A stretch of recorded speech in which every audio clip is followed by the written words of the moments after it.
Не тұсынау ағайын, қарасаңыздаршы. Не жасыл емес, не көк емес.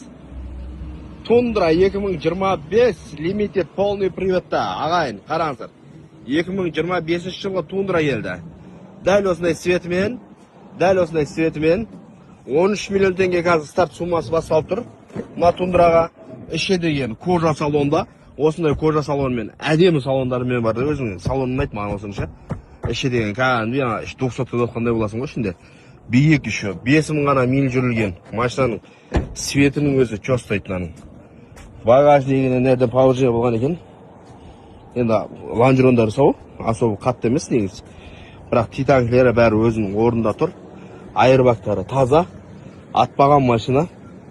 Дәл осы 2025 жылғы тундраға қолдан жібере алмаңыздар, арзан алуға болатын.